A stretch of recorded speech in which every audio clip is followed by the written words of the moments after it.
So I'm on the home page of the estimator here, and we're just going to create a new project. I haven't worked on this set of plans yet, so I'm going to create this one from scratch. And the project info page here, this is the first page that comes up. You're going to want to give your project a name, anything that stands out to you. Maybe it's a project tag, maybe it's the address for that project, anything that stands up to you so that you can separate it from other quotes that you're working on. These labor and material drop downs, these will largely affect the labor calculations on your final report. So if you're just simply looking for a material list from the estimator, most of these drop downs will not affect the material whatsoever. You can leave them in their default settings. The one that is important to take a look at here is the what will the bucks be built with? There's a drop down here for different types of buck material for rough openings, such as windows and doors. And this will change the product that is estimated on that final report.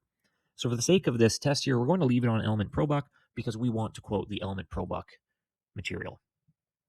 Down in the upload project reference plans, I can upload my set of plans.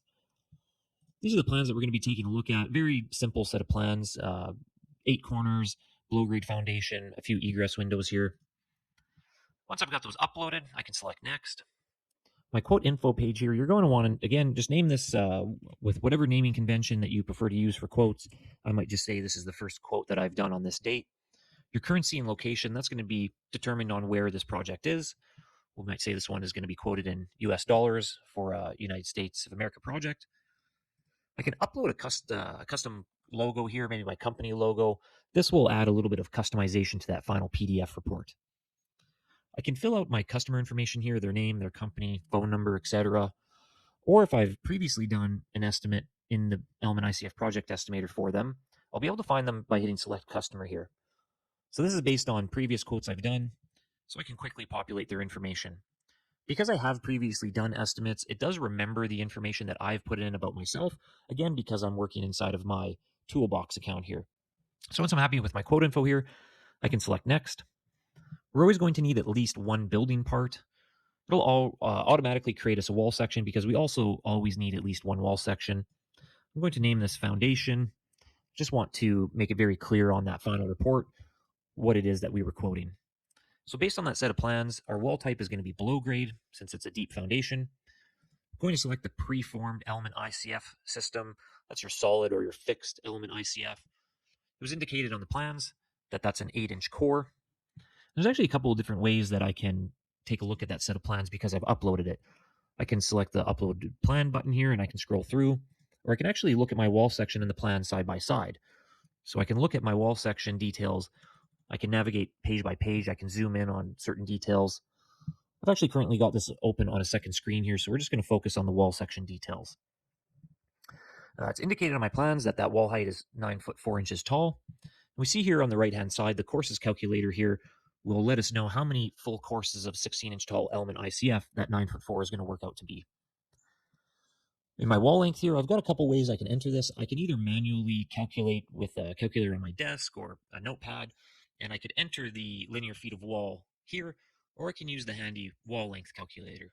So here I'm just looking at the set of plans on another screen, and I'm using the tab button to quickly navigate through here, as opposed to clicking with my mouse, which I could also do, but I can enter this fairly quickly here by using the tab key. So I got my 4 outside perimeter walls here, and then I do have a 2-foot jog in the middle of that wall. So here it's tallied up that I've got 172 linear feet of wall, and if I hit save, that will automatically input here. Now, if I made a mistake or if I needed to modify this plan in the future, I could always come back here, select this calculator button again, and I could edit any one of these numbers.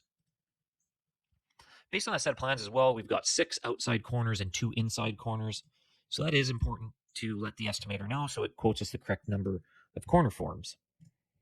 Okay, now that I'm happy with all the basics there, I'm going to come over to my specialty forms section here.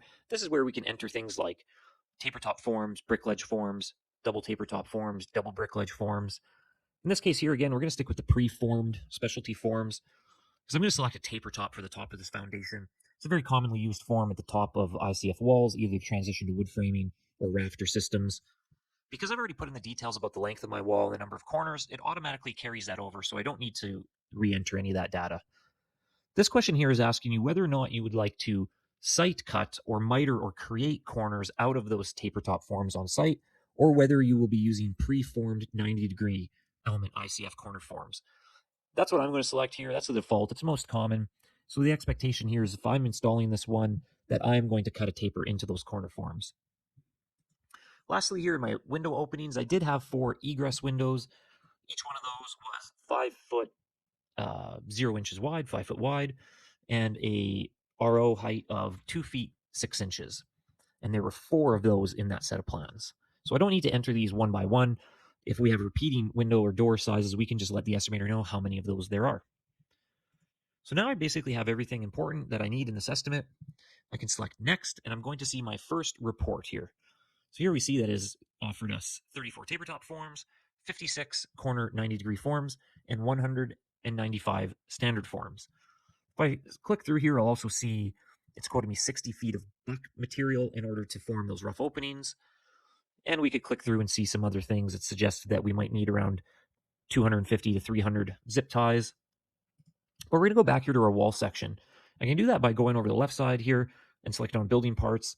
I can hit this button here to open this up a bit to make it a little bit more obvious. But let's say maybe that customer came back and decided that they were just going to go with an 8-foot tall foundation. Here again, we see on the courses menu here that 16-inch tall form, or 16-inch tall courses has been updated to 5 of those and 1 course of our specialty taper top forms. So now we're at that 8-foot wall height again. If I go back to review result, I'm still going to see the numbers based on that 9'4" wall that I calculated. This allows me to make modifications and not force the estimator to recalculate until I'm ready to do that. So once I've changed that to 8 foot tall, I can come up here to this recalculate button. Now this is going to force the estimator to recalculate. And we see that our number of corner forms and our standards has come down a little bit because we took away 1 entire course. So once I'm happy with this, I can select next. And then here I'm looking at an example of what my PDF report is going to look like. And I can make changes to this report based on this report options button here. So right now we're seeing all of the sections. We're seeing costs that were input into our price file. If I select report options, let's say, for example, I'm just looking to offer a customer an idea of how much material they're going to need. I'm not quoting them any labor, so I might just completely exclude the labor item section. And maybe I don't want to show them any costs at all yet. Maybe we just want to take a look at how much material is going to be needed. So I could individually click these, or even more efficiently, I could just click the select all button here. And now what I'm telling the estimator to do is to exclude labor altogether, and then also exclude pricing for all of the report option sections. So when I hit confirm, we'll see that right here. We'll see that pricing column has disappeared. And if we looked for it, we would not find a labor section. So once I'm happy with that report, I can select export as PDF. So this will go to my downloads folder on my PC. And I can go through that estimate, that report, that PDF, and I can attach this to an email or print it off and give it to that customer.